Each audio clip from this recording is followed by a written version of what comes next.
Jammu Kashmir police के महानिदेशक दिलबाग सिंह ने कहा है कि सुंजवा मुठभेड़ में मारे गए दोनों आतंकी फिदायीन बनियान पहने हुए थे और उन्हें प्रधानमंत्री नरेंद्र मोदी की आगामी यात्रा में कुछ बड़ा करने या कह सकते हैं कि आत्मघाती हमला करने को काम सौंपा गया था। उन्होंने कहा कि एक खुफिया सूचना के आधार पर ही कार्रवाई करते उन्हें घेरा रखा था और इसमें अगर बात की जाए तो पुलिस कर्मियों और साथ ही साथ CIFS कर्मियों और सुरक्षा बलों का एक बड़ा योगदान रहा। आतंकी हमले में घायल जवानों का हाल जानने जम्मू के GMC हॉस्पिटल पहुंचे जम्मू कश्मीर भाजपा अध्यक्ष रविंदर रैना, कविंदर गुप्ता तथा मेयर चंद्रमोहन गुप्ता। बता दें कि एक जवान बलिदानी भी हो गया है जबकि 11 जवान घायल हो गए हैं। घायलों का अस्पताल में इलाज जारी है। उत्तरी कश्मीर के बारामूला जिले के मलवा गांव में शुक्रवार सुबह सुरक्षा बलों के साथ मुठभेड़ में चौथा आतंकवादी मारा गया। एक पुलिस अधिकारी ने ये जानकारी दी है और बताया कि आज सुबह एक और आतंकवादी को मारा गया है जिसकी पहचान की जा रही है। उन्होंने यह भी जानकारी दी है कि मुठभेड़ में अब तक 4 आतंकवादी मारे गए हैं। सिक्योरिटी फोर्सेस जिंदाबाद पाकिस्तान हाय हाय के नारों के साथ आज शिवसेना डोगरा फ्रंट की तरफ से जम्मू में सुरक्षा बलों का हौसला बढ़ाया गया तो पाकिस्तान स्पॉन्सर आतंकियों की सुंजवा में हमला करने पर विरोध किया गया। इसके साथ ही कहा गया कि पाकिस्तान जम्मू कश्मीर में बंदूक के जरिए आतंक फैलाने की कोशिश कर रहा है और ये कतई भी बर्दाश्त नहीं किया जाएगा और मांग की कि ऐसी भूल आगे न हो, इस पर बड़ी कार्रवाई की जाए।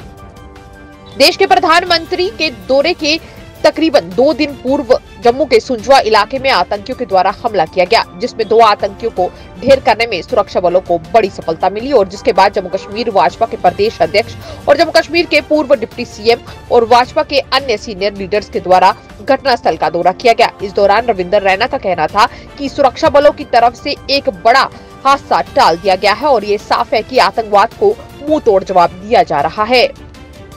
जिला सांबा में फ्लाईओवर बनाने के साथ साथ लगातार हादसे भी हो रहे हैं और एक ऐसा हादसा आज सुबह पेश आया जब अमृतसर से वैष्णो देवी की यात्रा के लिए जा रही एक इनोवा कार फ्लाईओवर काम के दौरान खोदे गए नाले में जा गिरी। इस हादसे में 6 लोग घायल हो गए जिन्हें उपचार के लिए जिला अस्पताल सांबा पहुंचाया गया।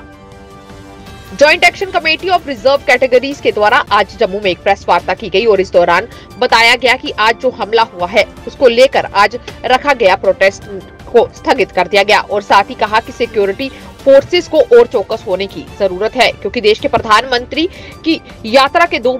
दिन पूर्व ऐसा हमला होना निंदनीय है और साथ ही कहा कि हमारी मांगों को देश के प्रधानमंत्री तक पहुंचाने को लेकर ये उपराज्यपाल से गुहार लगा रहे हैं कि यहाँ पर जितने भी SC और ST हैं उन्हें कॉन्स्टिट्यूशनल राइट्स दिए जाएं।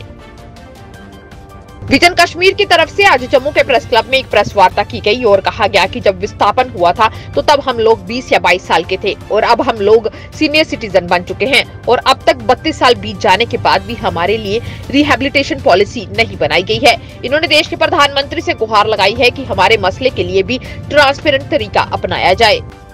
उत्तरी कश्मीर के बारामूला जिले के सेब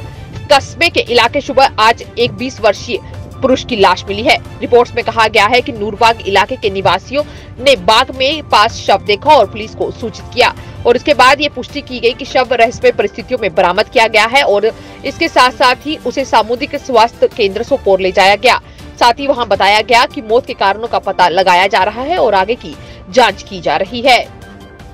कस्बा अखनूर निर्दोष चौक में शुभ इंटरनेशनल पब्लिक स्कूल द्वारा वर्ल्ड अर्थ डे पर एक जागरूकता कैंप लगाया गया जिसमें लोगों को समझाया गया कि हमें अपनी पृथ्वी को बचाना है और इस मौके पर अगर बात करें तो मुख्य अतिथि के रोल पर SDPO अखनूर वरुण जंडियाल, थाना प्रभारी अखनूर मौजूद रहे। इस मौके पर प्रिंसिपल शुभ इंटरनेशनल स्कूल की तरफ से कहा गया कि मैं